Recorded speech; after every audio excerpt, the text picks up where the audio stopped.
안녕하십니까. 양진석 세무사입니다. 이번 시간에는 상속세와 관련되는 거 좀 설명을 드리도록 하겠습니다. 이전 상속세에 배우자만 있는 경우에 상속인이죠. 상속세에 대해서 설명을 드렸고요. 이번 시간에는 배우자가 없는 상태에서 직계 비속 또는 직계 존속입니다. 있는 경우에 상속세 주의사항에 대해서 좀 체킹을 해보도록 하겠습니다. 제가 그 상속세에 관련되는 거는요, 순위가 있다고 설명을 드렸을 겁니다. 그래서 상속세 1순위, 2순위, 3순위, 4순위가 있는데요. 1순위는 배우자의 직계 비속입니다. 그리고 직계 비속이 없을 경우에는 직계 존속 순으로 상속 순위가 있다고 설명을 드렸을 겁니다. 선순위 상속인이 있으면 후순위 상속인은 상속세를 받을 수가 없는 구조입니다. 그래서 비속이 1순위고 그 다음에 2순위가 존속이 됩니다. 배우자가 만약 있다고 한다면 동일 순위로 올라가는 구조가 되겠죠. 그래서 배우자가 없습니다. 이번 케이스는. 그래서 직계 비속 또는 직계 존속만 있을 경우에 상속세 계산 구조고요. 먼저 주의해야 할 사항이 일단 배우자가 없지 않습니까? 배우자가 없기 때문에 배우자 상속공제는 받을 수가 없습니다. 최대 얼마까지 가능하다고 했죠? 30억까지 가능하다고 설명을 드렸을 겁니다. 이 부분은 이제 받을 수가 없고요. 두 번째는 배우자 상속공제를 받을 경우에는 상속재단 분할협의서라는 걸 작성을 해야 되는데 이 부분 배우자가 없기 때문에 굳이 세무서에 상속재산 분할협의서를 작성할 필요는 없습니다. 여기서 비속과 존속이 있을 경우에 상속공제에 대해서 좀 설명을 드리도록 하겠습니다. 제일 크게 활용도가 높은 공제가 기초공제와 그 다음에 플러스 그 밖에 공제가 인적공제가 있을 겁니다. 기초공제와 그 밖에 인적공제와 그 다음에 일괄공제를 비교를 합니다. 일괄공제는 5억입니다. 둘 중 비교해서 큰 것만큼 공제를 받을 수가 있습니다. 그래서 일단 기본적으로 기초공제는 무조건 2억 원을 공제를 시켜주고요. 두 번째, 그 밖에 인적공제가 4가지가 존재합니다. 순서가 자녀, 그 다음에 미성년자, 그 다음에 연로자, 그 다음에 장애인 공제 4가지가 있습니다. 이 중에서 제일 중요한 건 뭐냐? 일괄공제 5억이죠. 비교를 하니까. 일괄공제 5억을 초과해서 나올 수 있는 경우가 제가 볼 때는 장애인 공제라고 생각을 합니다. 장애인 공제가 없으면 통상적으로 일괄공제 5억 원을 적용을 하고 있습니다. 그래서 4가지 간단하게 좀 설명을 드리도록 하겠습니다. 그 밖에 인적 공제는요. 첫 번째가 미성년자인데요. 요거는 태아까지 포함을 합니다. 그래서 남녀 상관이 없고요. 이 다음에 인원수도 제한이 없습니다. 그래서 1인당 5천만 원입니다. 공제를 받고요. 두 번째, 미성년자입니다. 미성년자는 19세입니다. 1천만 원인데 19세가 되기 전까지 자녀 연수입니다. 여기 1천만 원을 곱해서 인원수 똑같이 제한이 없습니다. 미성년자 공제를 받고 있고요. 그 다음에 세 번째는 연로자 공제인데 연로자 공제의 기준 나이가 있겠죠. 기준 금액은 65세입니다. 65세 이상부터 연로자 공제를 받고요. 1인당 5천만 원입니다. 남녀 모두 해당 사항이 옵니다. 그 다음에 제일 중요한 게 뭐라고 했죠? 제가 혜택을 많이 받을 수 있는 게 장애인 공제입니다.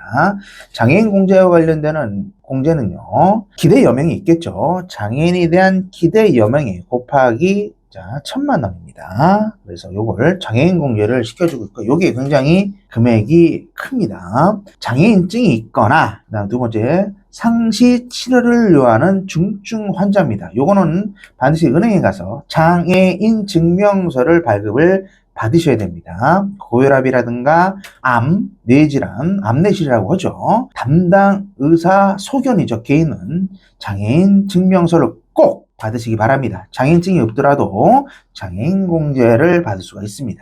그래서 중요한 거는 장애인 공제가 핵심 사항이 되고요. 장애인 공제가 없다고 한다면 일괄 공제 5억 원을 적용하시는 게 기본적으로 혜택이 높겠죠. 자, 주의사항이 뭐냐면 그 밖에 인적 공제 사항 중에서 자녀 공제하고 그 다음에 연로자 공제는요 중복 적용할 수가 없습니다. 두 번째 장애인 공제입니다. 장애인 공제와 아까 제가 말씀드린 다른 공제 있죠? 뭐 자녀라든가 미성년자 중복 적용이 가능합니다. 그 밖에 인적 공제에 대해서 좀 설명을 드렸고요. 그 다음에 이제 중요 사항에 대해서 체킹할 사항에서 좀 설명을 좀 드릴게요. 우리 상속세 사망일로부터 6개월이 지나서 6개월 이내에 신고를 해야 되는데 신고가 들어가면 신고 후 추징 유형들이 몇 가지가 있습니다. 첫 번째가 또 돌아가실 것 같으니까 자녀들이 부모님 통장에서 예금 통장에 적금이 있겠죠. 요걸 그냥 고액을 인출합니다.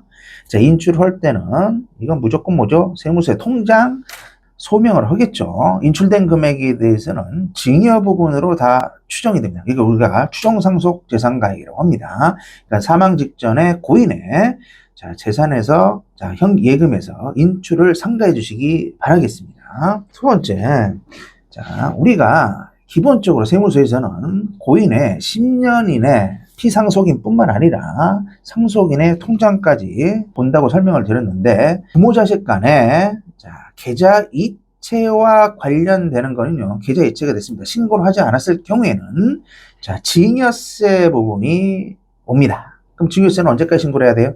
이체된 날로부터 3개월 이내에 증여세 신고를 해야 되는데 이거 모르시는 분들이 굉장히 많으시죠. 그때 돼서 사망이 돼서 하다 보니까 이제 이런 문제들이 시간이 지나서 알게 되죠. 이런 경우에는 증여세뿐만 아니라 상속세 때 합산 신고를 해야 되니까 당초 증여한 증여세뿐만 아니라 가산세까지 합해서 증여세 신고를 하고 그 다음에 상속세 할 때 합산을 합니다. 그리고 그 부분에 대해서는 상속세 할 때 증여세액 공제를 빼주는 구조로 갑니다. 이게 보통 이제 10년입니다. 상속인은 10년 이내에 있는 상속재산을 합하고요. 상속인 이외는 5년입니다. 이 부분이 가장 중요하다고 생각을 합니다. 그 다음에 세 번째는요. 부동산을 예를 좀 들어볼게요.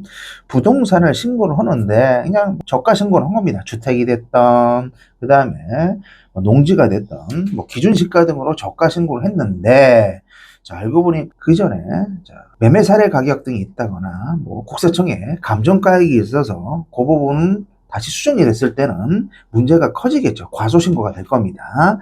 그래서 제 상속 재산 중에서 부동산과 관련되는 건 시가로 해서 반드시 신고를 해 주셔야지 상속세 신고할 때 문제가 없을 거라고 생각이 됩니다. 네 번째는요. 상속 재산 중에서 피상속인입니다. 피상속인이 근로소득이 있었는지 상속 당시에 그 다음에 사업소득이 있었는지 파악을 잘 하셔야 돼요.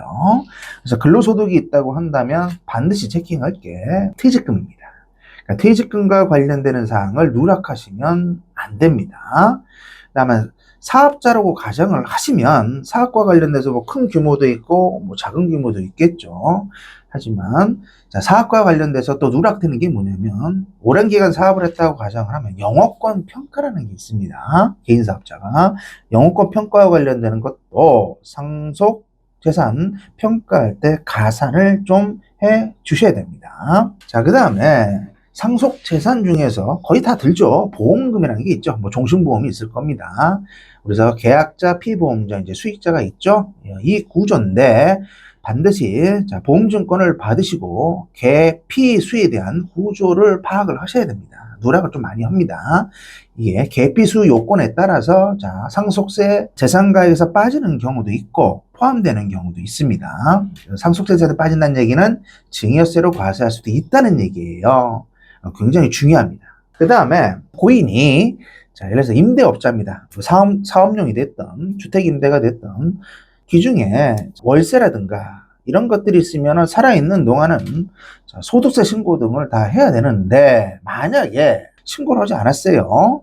과거 오랜 기간 동안. 근데 상속되는 시점에서 상속재산 채무라는 걸 차감을 하게 돼 있는데 그 채무가 은행 융자뿐만 아니라 자, 임대 보증금이 있다면 임차인의 보증금도 차감을 해야지 상속세 과세 표준이 줄어들겠죠. 재산이 줄어드니까.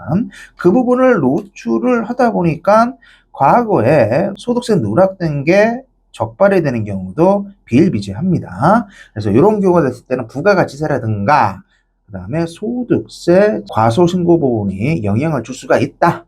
매출 부분에. 그것도 유념을 좀 해주시고요. 그 다음 내 통장으로 사업을 한다거나 임대보증금을 받아야 되는데 내 명의가 아니고 상속인 명의로 해서 받았다. 이런 경우도 뭐죠? 차명계좌 누락이 되겠죠. 그래서 지금 말씀드린 6가지, 7가지 정도가 상속세 신고고, 자, 추징 유형에 굉장히 큰 사유가 되는 겁니다. 그래서 자, 오늘 이번 시간에는요, 상속세 프레임 중에서 배우자가 없습니다. 배우자가 없는 경우에 상속인의 순위가 4순위까지가 있는데 선순위 1순위는 누구라고 했죠? 직계 비속이 되고 직계 비속이었을 때는 직계 존속입니다. 여기에 따라서 상속재산 순위가 있습니다. 그리고 배우자가 없는 경우에는 배우자 공제를 받을 수가 없고요. 그 다음에 상속재산 분할 협의서도 크게 영향을 미치지를 않는다. 그래서 이 부분까지 해서 제가 설명을 드렸습니다. 예, 감사합니다.